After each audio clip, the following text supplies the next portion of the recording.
So I have a hypothesis. I wonder if it's true. The fact of the matter is, there's no data on this. So I have no fucking idea. I have no clue. It's something that should be tested. It's a little bit out of my realm of expertise. I would be able to do a study on this. But I lack the facilities, I guess you could say. I'm not part of academia. I'm in the public sector. And I pretty much can't test this. But I would like for somebody to try. Because I think hard data, hard evidence, would be beneficial to figuring out what the fuck's wrong with people at this point in time. We've heard that video games cause mass shootings and violence. There's plenty of data that says, no, that's not true. Shut the fuck up. Doesn't stop people from saying it, but it's not true. It is absolutely 100% not true. Well, we've also heard that access to guns causes mass shootings and violence. Not true. Absolutely 100% not true. It makes it easier to kill people. Yes, that is true. But spikes in violence just because you have a weapon available? No. No, violence spurs without weapons. Case in point, Antifa versus Proud Boys. Over and over and over again. For the last, 5 years or so? That shit's been going on? Massive riots in the streets. There's civil unrest here. Why? Why does that exist? That's strange. That's the question I want to ask you. Now, I'd like to propose a theory, if I may. Actually, I can't call it a theory, to be honest and accurate. Going back to my don't give a goddamn inch to the great and wondrous theists of the world. Next time, don't make a mistake. I'm going to call it a hypothesis, as would be accurate and correct. The problem is, I went searching to see if I could find any data on this. Maybe do a correlation, maybe write up a small paper. The fact of the matter is, there's no research on this. And let me demonstrate why. Well, what do we know as fact in this situation that we're in? Most of the aggressors are men. Most of the mass shooters are not white men. But the ones that get the biggest body count are. The ones that go up and shoot up a public place with no, with like gun-free zones, like children and shit, are usually white men. Why? I have a hypothesis to this. Unfortunately, I don't have a way to prove it. There's no data. There's none. So it's a guess, much like the video games thing, although we do have data to the contrary. Here's the problem. Here, let me show you what the problem is here. That's very interesting. You've done well. You've got the right technique. You can see that I searched up emotional or psychological abuse in men.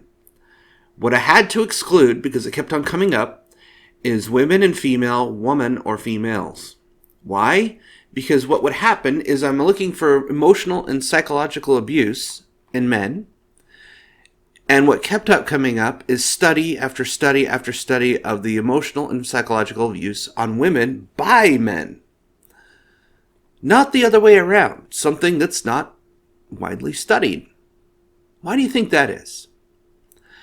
I had to also exclude children and adolescents, youth or child, and so on and so forth, directed at children. And I found the reason why I had to do this is because a lot of the research surrounded by what's wrong with emotional and physical abuse in men, it's centered around child molestation, sexual abuse. Oh, that's my next filter there, as you can see, sex or sex abuse. Child abuse and sexual abuse to young boys, and the long-term effects thereof. I found tons of that. I'm not looking for that. I'm not looking for sexual abuse or sexual assault in young boys. I'm not looking for women being abused, because we know that's a fact, and it's predominantly the one that's most reported. What's not reported is mental or physical abuse to men by women. I can't find studies on that. And I'm not surprised, because the feminists have shut down every attempt to have studies done in this sector, calling it sexist, and we need to focus on men. Repeatedly. Now, the other thing I had to exclude was alcohol, because for some reason, every search result kept on showing up not emotional or physical or psychological abuse on men, but the results of alcohol abuse and drug abuse being a symptom of abuse to men, typically in adolescence related to sexual abuse. So there's an obsession with sexual abuse in men. Oh, and I did find some weird studies where they're talking about same-sex partners in LGBT communities. They're not communities. I don't know why I keep on using their terminology. LGBT people that would abuse their same-sex partner. They would beat and physically and psychologically abuse them. So even domestic abuse happens in same-sex couples. I found a few studies on that, actually. And yes, alcohol was mentioned. Yes, sexual abuse of children was mentioned. I cannot find a single study. One, that's all I'm looking for at this point in time. Out of 165,000 research papers with these filters on, because I did do full text, scholarly, peer-reviewed, published in the last 5 years. Because, you know, there's a statute kind of thing that you're not supposed to use older references if you can help it. In 5 years, no one's done research on mental abuse of men and the results of mental abuse on men. Seriously? No one's bothered? We have mass shootings. We have mass breakouts and violence. We know that violent reactions are usually caused by something. Somebody doesn't just go out and just fucking kill people. Something set their brain up to think that they could do that. What was it? Well, I have a theory. Well, okay, I gotta stop saying that. I have a hypothesis. The constant and chronic 40-year abuse, psychological abuse, and cultural acceptance of demonizing a certain protected class, mind you, because according to, well, I would call it the IRB, but I'm not sure I could. It's Institutional Review Board. The same people that punished Peter Boghossian for studying and secretly picking at journal articles and scholarly text and inadvertently targeting the reviewers and publishing the results the reviewers gave, which that's technically what got him in trouble. I quasi can understand that, because the IRB is very stupid. He didn't get informed consent. Anyways, I digress. They don't like, or don't seem to care, that this subject has not been studied. And I would assume that many of them has shot this down and refused to publish, because it goes against the narrative. The women are victims. But I would go as far to say that there's been a 40, because this started back in the 70s, as far as I can tell, with the white privilege stuff that I covered, and the toxic masculinity was 1976 or some shit like that. Check my other videos out for that. But these narratives have existed for a long ass time, right? They've been around forever. So my hypothesis is that the prolonged psychological and social acceptance of demonizing white males in particular has caused an uprising in mass shootings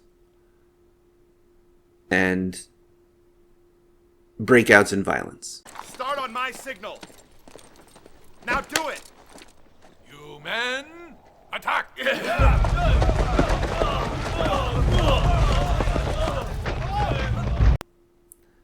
This cultural acceptance of this nonsense has hit the second generation now. So people my age, I turned 42 on Tuesday, have had children that are all college age now. Some of us had kids early as like 20s, 18, 19. These people have basically burned, pounded into the heads of their children that they have white privilege and they need to check this white privilege. And since they're white, they're born with this. You can't help it. You're just privileged. It just sucks to be you. And all this privilege makes it so minorities get picked on and you don't. For a variety of things. I've actually heard and had a contentious conversation about, well, even black people get pulled over more. I went and looked at the data. It's not true. It's actually about equal to the population and the surrounding area. And this was done in multiple cities across the United States. And the data doesn't support his theory. But that's okay. Hypothesis. Damn it, I need to stop doing that. But my hypothesis is that if intersectional feminism is so hell-bent on making a straight white male its enemy, the repercussions are that societally there will be an uptick of violence because you are targeting a person with immutable characteristics for something that they may or may not be responsible for. Some people get this in their head. Some people react violently. Some people will take it out on others. And if you have a high school filled with minorities who then, I don't know, take and torture a child that's handicapped because he's white and fuck Trump, you might have an issue. Because retaliation will be coming quick. Some people take this personally. I find it personally insulting that you would even bring race into the conversation, to be honest.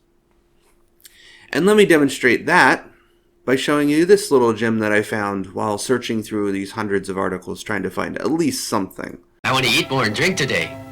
Good liquor. Journal of Emotional Abuse.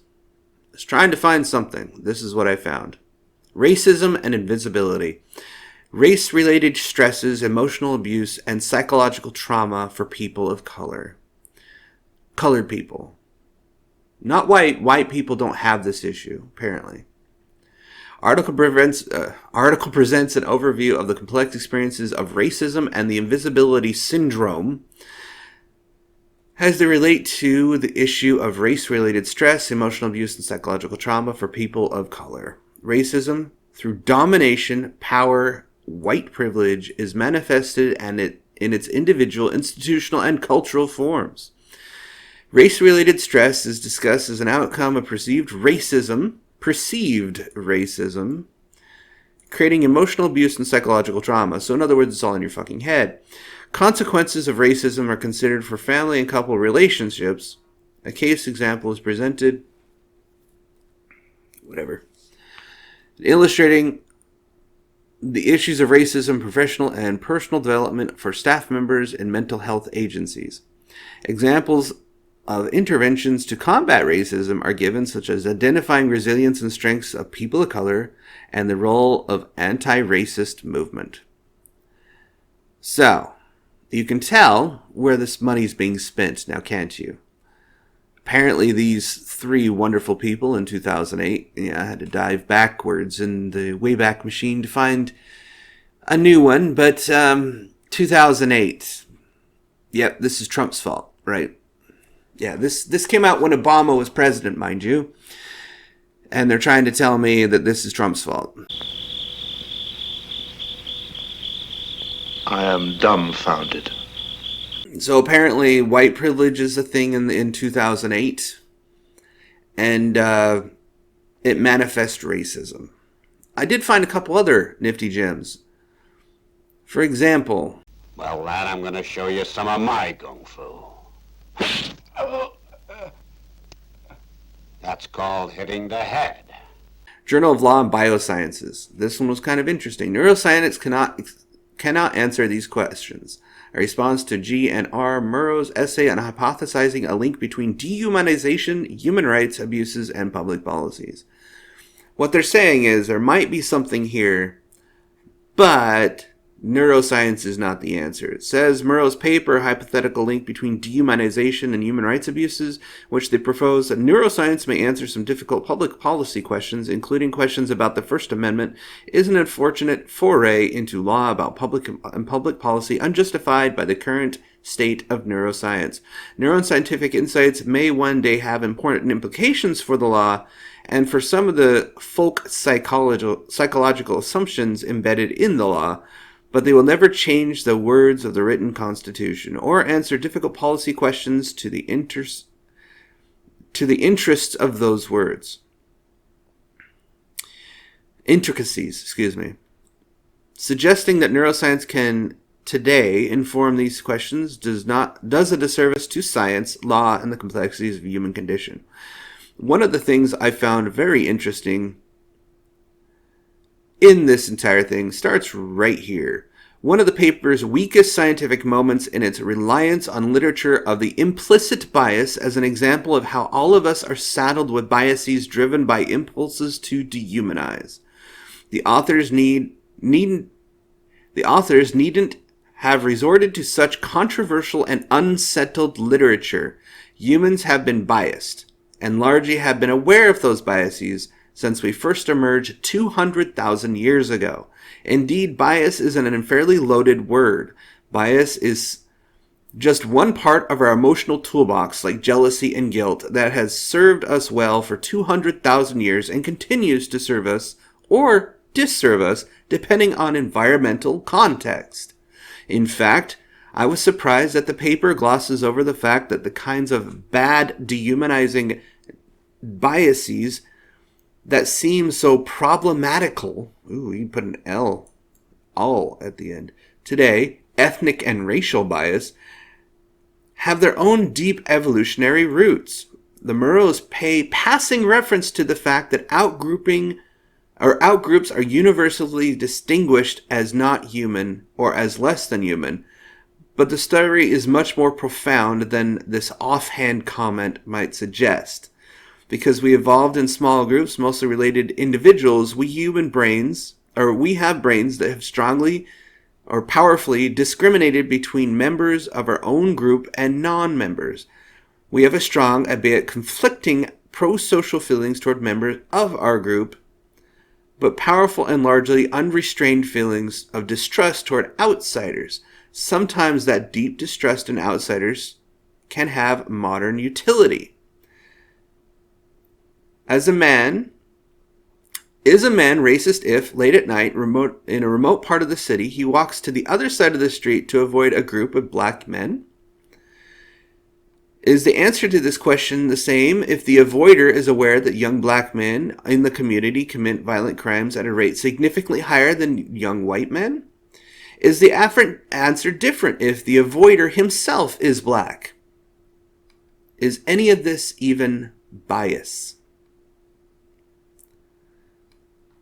Now, neuroscience still has its head on straight because they rely on evolutionary psychology. the previous article that I demonstrated where they're talking about, oh, that's the wrong tab. Long-term physical and mental health consequences. Oh, wait, no, that's not it. I'm talking about this one. Let me move it over so I don't get lost. Racism and invisibility. They're operating from critical race theory, which is bullshit. Flat out. Straight up bullshit. But in conclusion, here's my hypothesis. The dehumanizing and outgrouping of white men societally, I think, can play a part in the psychological makeup of mass shooters. When you're constantly told by not only your peers, but possibly by your parents, by classmates, by teachers, by educators, by society at large, by lawmakers, by lawyers, you name it. I mean, everybody's bought into this shit by now. It's even at work. You can't get away from it. Diversity and inclusion promotes this shit. It's disgusting. But if anywhere and everywhere you are told, because you're white, you are privileged, and therefore everyone else is underprivileged, and it's pretty much your fault that your whiteness is the result of years of oppression, and you being white merely gives you privilege, and thus you have a leg up in life, because the criminal justice system and other shit that you've never dealt with attacks them for some reason. I am dumbfounded. We have a couple more mass shootings that just barely happened. Philadelphia. A guy opened fire on the cops. Why he's still alive is beyond me, but he gave up. Should have been shot in the face. 6 cops injured and or dead. There was another mass shooting. Some Antifa fuckface went to ICE facilities and shot them up. Oh wait, no, not ICE facilities, my bad. Concentration camps. Thank you, AOC, for clarifying that for me. Concentration camps were targeted and shot up. People were inside. It was amazing. But my hypothesis stands and should be tested. I don't have the facilities or the capability, as it were, to test this hypothesis. That the rise in resentment, hatred, dehumanizing, and otherwise targeting based on race and sex has caused a rise in civil unrest among these people, to which they target society. They target places that have vulnerability, high impact, high emotional damage, and high stress. Make people freak the fuck out. They target schools, kids that target the schools. Think about that. Why would a kid target the school they went to? We've been having these for a long ass time. Good 20 years, at least. Because I remember the first ones. The ones that Alex Jones got yeeted off the internet for. I remember those. Those kids targeted that school because their bullies would not stop. They targeted the supposedly that was their excuse. They targeted that, and then games got, yeah, I'm going on a tangent there. But video games got blamed for that too. But they targeted that school because the bullies wouldn't stop. Because the teachers told them they had white privilege. Because minorities were put above them. And because men in general, boys in general, don't have the psychological care that they need. Thank you for watching this video. I hope you enjoyed it. Please like, share, subscribe. Apparently, Anytime somebody talks about politics, it immediately gets deranked and nobody ever fucking sees it. The fact that I don't post every goddamn day also makes it so nobody sees it. So if you could share this, spread it around. I'm trying to build an audience here. I'm not going to be monetizing anything ever because YouTube sucks and I don't trust them to actually pay me anyways. Not that I need it, but it is what it is. I hope you enjoyed it. I'll see you next time.